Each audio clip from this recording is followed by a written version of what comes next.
Welcome back to my YouTube channel the real blogger Ranjita. तो केमिति अच्छे आपण मैंने आशा कर समस्त भले थे मुझे भले अच्छी। तो यहाँ थी कार्तिक पूर्णिमार मोर रंगोली। तो केमिति आपण मैंने निश्चित कमेंट करी कहे। तो देखते यहाँ हूँ आम गाँव बोईत बंधाण। तो पिलाने सब भसौं भाई गारिका। तो मुझे जाइनी मुर्ज पकाऊली मुझे गोटे पिला कहती से भिड कर मत पठेला। तो देखो तापर मु आसला बेलू ना ये डंगा सामने डंगा बसे जाओ मो मठर सब डालमा हुए तो भोज खाया गला बेले ना मोर गोटे स्टूडेंट देखाला ना सुदीप। आम गाँ पिला तो आम गेली से मुझे मिसिकी गोटे जगह खाऊ। तो मो हाथ धोई नी तो कहली टे पा नहीं आसलु मो हाथ धोबी से तो मैंने हाथ में जी पानी जगह हम दी थोपा खंड हो पचे कि मो लगे नहीं आसला। तापर पुणी ताक नहीं गली आ हाथ धोईकी आसलु। तो निज ग्रामर ये सब अकेजन ना कि मजा निरा। तो जो मैंने सब गाँव में पढ़ी थे से यार फिलिंग्सटा कौन जापारे। तापर आम मठर डायरेक्ट पलू मंदिर मैंने यज्ञ पाक आगे मो भाई जाऊँच दीपटे दीटा हस्ती अच्छा। यहाँ हूँ मो मंदिर गेट सब कर्ता मैंने बसी पूजा हो।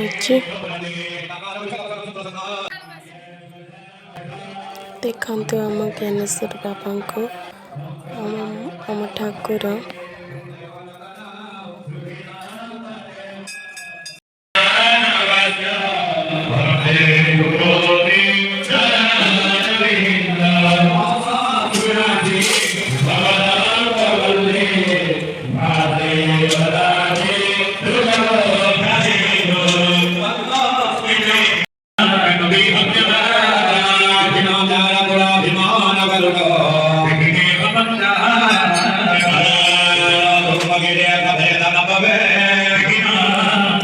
तो मो मंदिर आसी सारा पर मो मूर्ज को कुकुर केमिति करी मो चाहिए भी तक भागी भी पारे। मो मूर्ज देखी मो मन बहुत दुख है। मो श्याम सुंदर मंदिर बुझी पार्था मो जगन्नाथ द्वारे आ पकई पारे झुटी। तो अलग पिला सब पकाउं देख मंदिर आसला मो बापा जन सांग देखले आ गपी पारे माति गले। तो ये ब्लैक सार्ट जी पंजीना सी हूँ मो स्टूडेंट। तो बाटर देखी मार्केट में ठिया आसी मत नमस्कार कला। तो आम ज्ञानेश्वर मंदिर श्याम सुंदर मंदिर गाँव भी जो देखली पिला नमस्कार कर। तो मुझे मना कर माने ना कौन कर तो गोटे टीचर और स्टूडेंट भितर संपर्क। तो आम आसिक पहुँची गलु मो मामूर गाँव में। एक्चुअली श्याम सुंदर मंदिर हूँ मो मामूर गाँव में। देखते कार्तिक पूर्णिमा तो आमको ना ये छाड़ू नी कि बाइक स्टैंड। तो मो माँ कहला कौन ये आम घर आमको छाड़ तो लोक कहले यहाँ घर तुम छाड़ू ना कौन।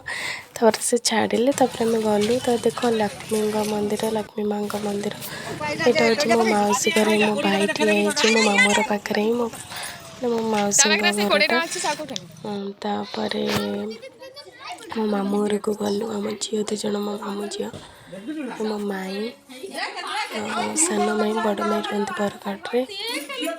तो हाँ गेली नकु ना गेली नकु मो बापा को मो स्वामी। तो बापा कहते मो माई को देख देखिए तो ननंद ये आम झील को ना मो बापा कहते आगे छोट कहीं डाकुच ये तो बड़ पिला हो गलानी ना।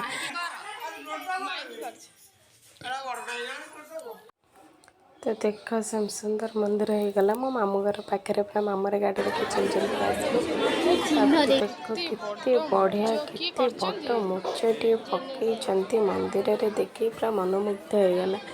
एत बढ़िया लगे मूर्ज कौन कहबी मु। तो ये हूँ मंदिर जगन्नाथ सेपटे शिव तापर एपटे यहाँ हनुमान आ शनिदेव जो 9टी ग्रह।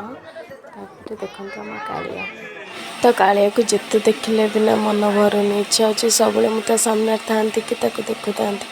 देखु केते सुंदर से मंदिर सब कारुकार्य काम सब देखु।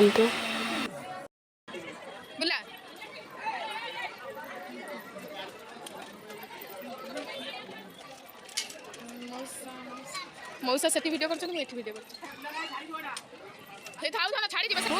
तो सहीटा छुआ बुले ना कहले छाड़ी जीव कहले तो तू तैयारी करदे मुझे मुझे କରିବି ଯେ ମୋ ବାପାଙ୍କ ବାପା ତିଆରି କରିଦେବେ। ଏ ମୋ ମାମୁଁ ଘର ଗାଁ ଯଦି ମୋ କିଏ ମାମୁଁ କିଏ ଅଜା ହେବେ ତ କଥା ହୁଅନ୍ତି ଆଉ କଥା ହେଉଛନ୍ତି ଆଉ। ଦେଖନ୍ତୁ ମନ୍ଦିର ସାମ୍ନାରେ ଏତେ ସବୁ ଛୋଟ ଛୁଆଙ୍କ ଖେଳନା ସବୁ ପଡ଼ିଛି। ଆମ ଗେଲିନା ତ ସବୁ କହୁଛି ମୁଁ ନେଇଯିବି, ତାପରେ ଲାଷ୍ଟକୁ ସେସବୁ 2-3ଟା ଖଣ୍ଡେ ଖେଳନା ଦେଲି। ତାପରେ ହଁ ଆଉ ଗୋଟେ ଜାଗାରେ ଗୁପଚୁପ୍ ଖାଇଲୁ ଯେ ଗୋଟେ ଛୋଟ ଠେଲା ପାଖରେ ମିନିମମ୍ 30 ଜଣ ଖଣ୍ଡେ ତା ପଛପଟେ ଯେଉଁ କଷ୍ଟରେ ଖାଇକି ଆସିଲୁ। ଭିଡ଼ ଭିତରେ ଆଉ ରେକର୍ଡ଼ କରିପାରିଲିନି। ତାପରେ ଫେରିଲା ବେଳକୁ ପୁଣି ମମି ଘର ହେଇକି ଆସିଲୁ। ମାଆ ଆକ୍ଚୁଆଲି ଆମ ଝିଅକୁ ଦେଖିନଥିଲା, ଭାଇଙ୍କ ଝିଅକୁ, ତ ତାକୁ ଧରିକି ଟିକେ ଆସିଲା। ତାର ଆସୁ ଆସୁ ପୁଣି ଆମ ଗେଲିନା ଆମ ମାଉସୀ ଘର ଦୋଳି ଖେଳିଲେ। ତାପରେ ମୋ ମାଉସୀ ଆସିଥିଲା ନା 4 ଦିନ ଯୋଉଦିନ 4 ଦିନ ପଞ୍ଚୁକ, ତାପରେ 5 ଦିନ ମାନେ କାଲି କାର୍ତ୍ତିକ ପୂର୍ଣ୍ଣିମା ଦିନ ପଳେଇଲା।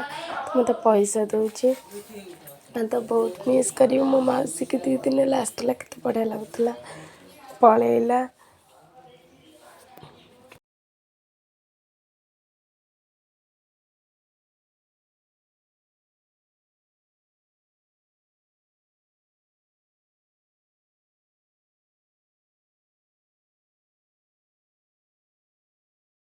ତାପରେ ସନ୍ଧ୍ୟାବେଳେ ଆମ ସପ୍ତାହର ଆଜି ପୂର୍ଣ୍ଣାବୃତ୍ତି ଥିଲା, ତ ସମସ୍ତେ ପୁଷ୍ପାଞ୍ଜଳି ଧରିଛୁ ଦେବୁ ବୋଲି। 5 ଦିନ ହେଲାଣି କେମିତି ସକାଳ ହେଇକି ରାତି ଯାଉଛି ଜଣାପଡ଼ୁନି। ତ ଏତେ ସବୁ ପର୍ବପର୍ବାଣି ଭିତରେ କାର୍ତ୍ତିକ ମାସର ଲାଷ୍ଟ 5 ଦିନ ମାନେ ପଞ୍ଚୁକ ହେଉଛି ଏକ ଅନ୍ୟତମ ପର୍ବ। ଏଇ 5 ଦିନରେ ଯୁଆଡ଼େ ଦେଖିବ ସିଆଡ଼େ ମାନେ ସବୁଆଡ଼େ ପ୍ରାୟ ପ୍ରବଚନ ଭଜନ ଚାଲିଥିବ, ସବୁଆଡ଼େ ପୂଜାପାଠ ଚାଲିଥିବ, ତ ବହୁତ ଶାନ୍ତି ଲାଗେ ନିଜକୁ। ତ ଆଜି ଫାଇନାଲି ଠାକୁର ବିଦାୟ ନେଇଯିବେ। ବିଦାୟ ତ ନୁହଁ, ଯେହେତୁ ପୂଜା ହେଇଛି ସେଇଟା ସରିବ, ସବୁର ଆରମ୍ଭ ଆଉ ଶେଷ ଅଛି। ଠାକୁର ଆମ ପାଖରେ ଅଛନ୍ତି, କିନ୍ତୁ ଏଇ ଏନଭାରମେଣ୍ଟାଲଟା ଆଉ ରହିବନି। ବହୁତ ଦୁଃଖ ଲାଗୁଛି କି ଆଜି କଳସ ବିସର୍ଜନ ହେଇଯିବ। ଏବେ ଆଳତି ଚାଲିଛି।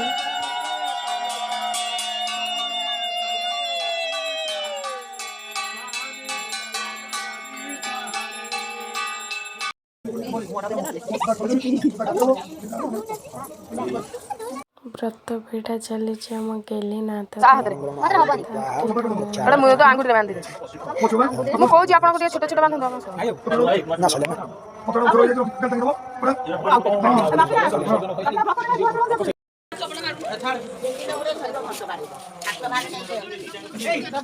ଠାକୁରଙ୍କର ବିଦାୟ ନେବାର ସମୟ ଆସିଗଲା। ଆଉ କଳସ ନେଇକି ଏବେ ପାଣିକୁ ଯାଉଛନ୍ତି। ପ୍ରଭୁ ଆହୁରି ଗୋଟେ ବର୍ଷ ପରେ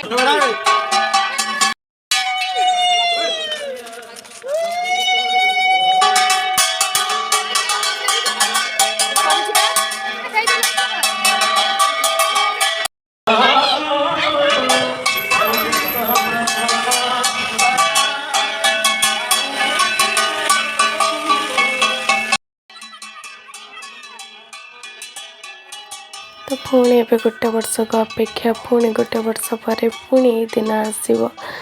ତ ଏମିତି ହିଁ ଲାଗି ରହିଛି ସମୟ।